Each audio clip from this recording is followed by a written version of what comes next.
Oke, kali ini kita akan bedah sebuah ide besar dari Ray Dalio, yaitu tentang bagaimana tatanan dunia itu berubah-ubah. Ternyata ada polanya, ada siklus besar di balik bangkit dan runtuhnya sebuah imperium. Nah, Dalio ini memulai dengan sebuah peringatan yang cukup keras loh. Katanya, untuk bisa paham apa yang akan terjadi di masa depan, kita justru harus nengok ke belakang, ke masa lalu. Kenapa? Karena pergeseran-pergeseran raksasa yang kita lihat sekarang ini sebenarnya bukan hal baru. Ini semua sudah pernah terjadi sebelumnya, berkali-kali. Jadi, cerita penemuan siklus ini berawal dari sebuah guncangan besar yang dialami oleh Ray Dalio sendiri waktu dia masih muda. Ceritanya pada tanggal ini, Dalio yang waktu itu masih jadi pegawai junior di Bursa Saham New York, menyaksikan langsung Presiden Nixon membuat pengumuman yang, wah, benar-benar menggemparkan dunia. Intinya, Amerika Serikat itu kehabisan emas untuk jadi jaminan uang kertasnya. Jadi, Presiden Nixon ambil langkah drastis, hubungan antara dolar dan emas diputus. Padahal, janji inilah yang jadi pondasi sistem keuangan dunia waktu itu.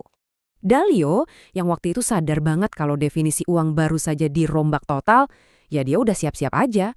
Logikanya, besok pasar saham pasti hancur lebur. Tapi, apa yang terjadi? Justru kebalikannya. Pasalnya nggak ambruk, malah meroket gila-gilaan. Nah, hasil yang sangat mengejutkan inilah yang akhirnya mendorong Dalio untuk memulai risetnya tentang sejarah selama 50 tahun ke depan. Dari misteri pribadi inilah, rasa penasaran Dalio menuntunnya untuk menemukan sebuah pola universal yang ternyata telah mengatur naik turunnya imperium selama 500 tahun terakhir. Dan ternyata, dia menemukan kalau kejadian yang sama persis pernah terjadi di tahun 1933 di bawah Presiden Roosevelt. Dan tebak, efeknya ke pasar juga sama persis. Disinilah dia sadar, oh ternyata kejadian-kejadian ini bukan insiden acak. Semuanya adalah bagian dari sebuah rangkaian yang bisa diprediksi yang dia sebut siklus besar. Siklus inilah yang menjelaskan kenapa Imperium Belanda, Inggris, dan Amerika bisa bangkit dan kemudian runtuh. Terus, siklus yang dia maksud ini bentuknya kayak gimana sih? Nah, Dalio membaginya jadi 3 fase yang sangat jelas. Polanya tuh selalu sama, berulang terus. Sebuah imperium itu lahir dari sebuah perjuangan atau konflik, terus mencapai puncak kejayaan dan kemakmuran, lalu pelan-pelan menghadapi kemunduran yang seringkali penuh gejolak.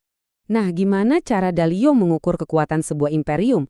Dia pakai 8 indikator kunci ini, mulai dari kualitas pendidikan, inovasi, sampai kekuatan militer. Semuanya ini cenderung naik dan turun dalam urutan yang bisa ditebak. Nah, pas di fase puncak ini, ada pergeseran mentalitas yang krusial banget.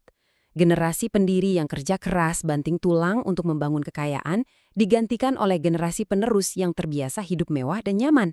Akibatnya, imperium itu jadi kurang kompetitif dan lebih rapuh. Disinilah lingkaran setannya dimulai. Imperium mulai berutang terlalu banyak, kesenjangan antara si kaya dan si miskin makin lebar dan memecah belah masyarakat. Terus, waktu gelembung ekonomi pecah, satu-satunya jalan keluar yang gampang ya, cetak uang.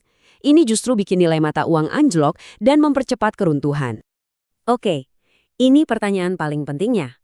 Kalau kita lihat model ini, kira-kira sekarang kita ada di fase mana dalam siklus ini?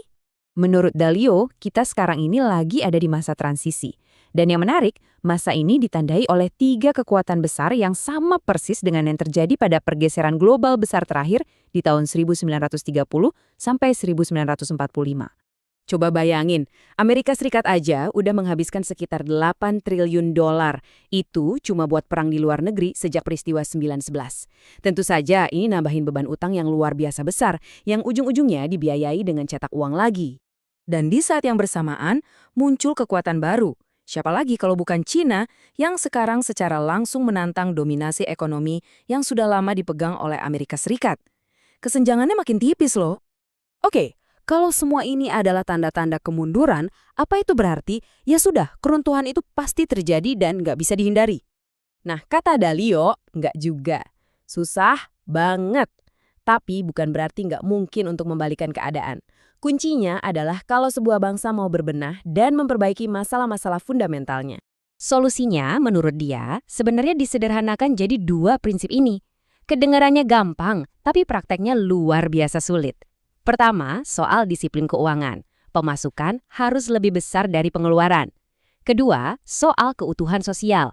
Perlakukan sesama warga dengan baik. Jadi, dengan memahami siklus ini, kita jadi bisa lebih peka dalam membaca tanda-tanda zaman kita sendiri dan lebih siap menghadapi apapun yang akan datang. Nah, pertanyaannya sekarang, tanda-tanda vital apa nih yang sedang Anda perhatikan di sekitar Anda? Terima kasih sudah menyimak paparan kali ini.